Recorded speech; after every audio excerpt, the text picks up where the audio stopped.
This video is about the first 3 skills you should learn as a beginner in music production. But here's the catch. None of these skills are music theory, sound design, mixing, or mastering. Instead, these skills are purely focused on getting you to a point where you can have fun and be musical without worrying about the overwhelming amount of things that go into producing a song. Alright, let's do this. I like teaching my students skills that force you to use your ears and learn music naturally. This is why the first skill you should learn is generating harmony. A harmony is when you take a single line of notes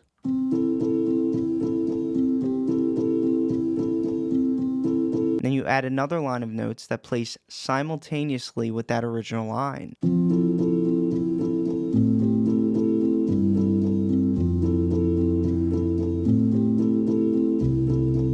And they create a harmony. Harmony is a fundamental building block of music, and it's at the core of everything you're going to do as a songwriter. Here's a melody.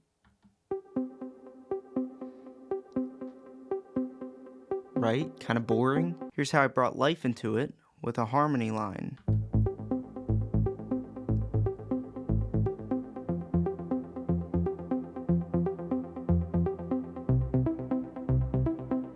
Isn't that fun? Harmony's cool because you can learn it naturally with your ears without having to study music theory for weeks or do anything else. Here's the simplest way to practice generating harmonies. Step 1 is to create a region in your DAW of choice that's either 4 bars long or 8 bars long. I'm going to make mine 8 bars. Then I'm going to double click this region to access the piano roll. This is where we're going to write 2 lines of notes to create a harmony. Before we write it, pick the most inspiring sound that you can find. Here's the sound that I'm going to use. A nice melodic house pluck that I made with Silent One. And then we're going to write our first line of notes with a repetitive rhythm. For this line, we're going to use one of the higher octaves on the piano roll because the next line that creates the harmony is going to use a lower octave on the piano roll. I'm going to keep it simple and use C3. I would recommend that you do the same. Then we're going to grab our playhead and place it in between the first and second bar. This is how long our rhythm's going to be. And to make a repetitive rhythm, just use any variation of notes up to this playhead, set up a loop bar, turn on your metronome and press play, and see if you have a nice repetitive rhythm. This part is about using all your built-in musical intuition, but try different variations of notes to see what you could come up with. Because if this rhythm is not exciting and doesn't make you want to dance, your whole harmony is going to be boring. I'm going to go with the classic dotted eighth rhythm. That's when you have an eighth note, which is 1/8 the size of one whole bar. Add 50% of its size to itself. Put a second note right up against it. Make it the same size as well. Then you take another dotted eighth, but trim it to that playhead that is halfway between bars 1 and 2. I'm just going to take this rhythm, copy it, and paste it until it's 8 bars long. It's simple, right? But you'd be surprised at how many people have never practiced this and jumped to the more complicated stuff instead.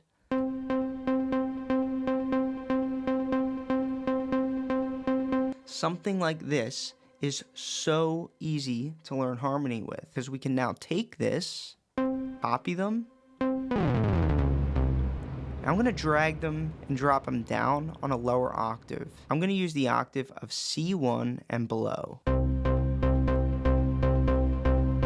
Now to create a harmony, we're just going to move around this bottom line of notes, and just that movement against this top line of notes will create so much beauty. I'm going to make a movement every 2 bars, so I'll have a total of 3 movements. And one more thing, I'm only going to use the white notes on the keyboard. This will limit you and make things easier. I'm just going to pick any white note and see what I get.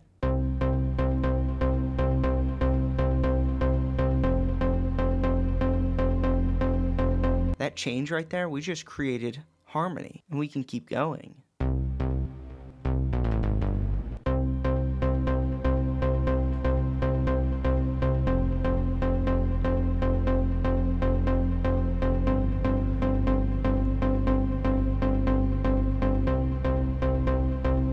Now keep going until you pick the greatest 4 changes in bottom notes that you could find.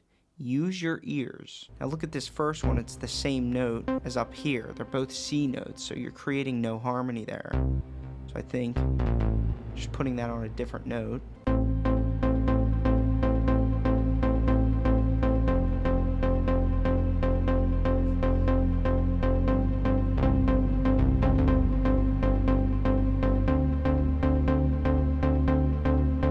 Now with this exercise, you want to find those 4 notes that create a satisfying, pleasing effect against this top line. As a beginner, you might find a lot of harmonies aren't pleasing, and that's okay. Just keep generating harmonies until you find the ones that you like. So now I have a simple harmony that I like. Quick pause. If you would like to join the most active Discord community of ambitious music producers, where you can join competitions, collaborate, and share your music with me for unlimited track feedback, check out the link in the description below. We can now dress up our top line a bit before we move on. Alright, so this is easy and fun, and the hard part's already done. You're just going to bump some of these notes throughout the upper octave.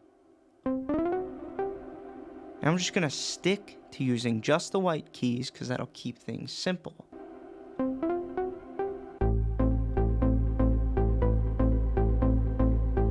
I'm going to keep things repetitive, so I'm going to take my 2-bar sequence there. The rhythm's already set from what we did earlier.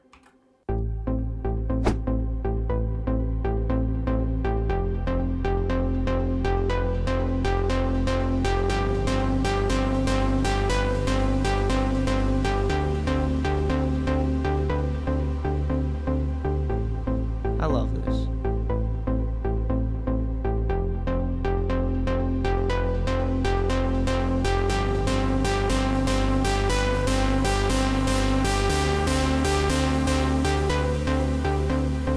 The next skill you should learn is drums. Drums account for so much of the musicality in any song. My favorite way to practice drums is to use what's called one-shots. This means that I find samples of single drum sounds. Your DAW, whether it's Logic Ableton or FL Studio or any of the other DAWs, will have tons of drum samples built into it. To make any drum line, you're going to need 4 main drums. The first is the kick, the second's the clap, the third is the open hi-hat, and the fourth is a very short closed hi-hat.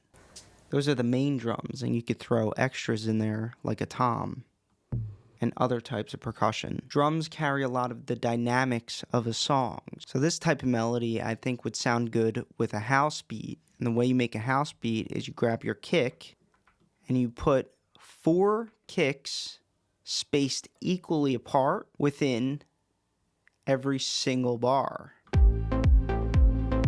See how much dynamics that single kick adds to this? I'm going to take these kicks and just copy and paste them throughout the exact duration of my melody. So 8 bars of kicks spaced evenly apart. Each kick is on a downbeat. The next part of a house beat will be the clap, and the clap goes on every other kick starting with the second kick. So it's going to sound something like this.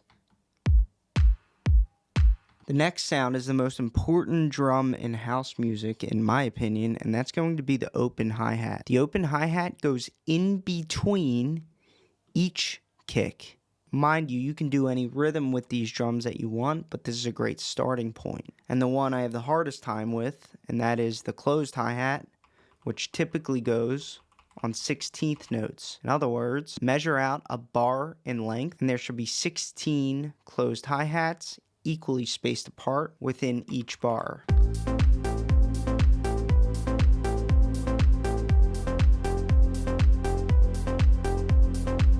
We get a simple house beat. So this is a house beat. In my opinion, it's the simplest beat to make. It's very straightforward. Once you have it written, just take it and kind of put it aside, scrap the other part of the rhythm that's under the melody, and then practice another type of rhythm. Most beginner producers won't spend time here and practice this. Half of the musicality from your song is going to sit in the drums, so you want to get good here before you practice other things. So try other rhythms.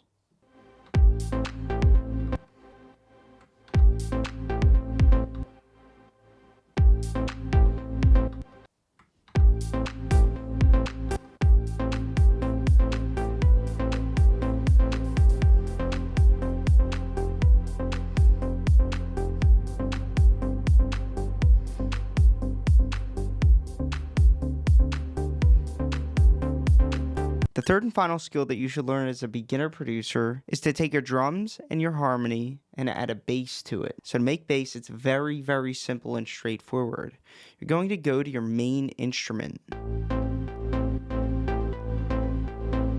Then we're going to take the lowest notes of the harmony, and these notes will work as your bass line. Then what I'm going to do is duplicate our main instrument, take these notes, and paste them on the duplicated instrument.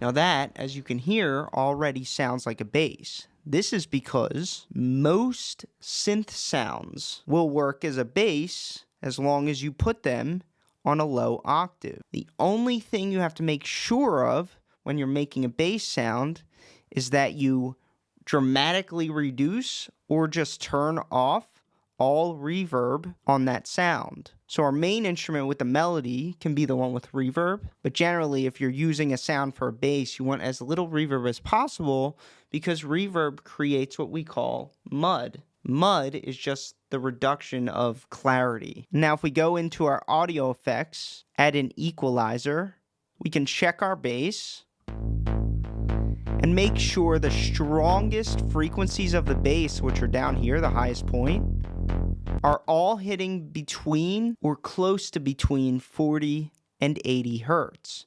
This is the strongest your bass can be. So now we have bass and we have our main instrument. But there's a little bit of competition going on, so I'm going to go back into the main instrument, the main harmony, and remove the bottom harmony.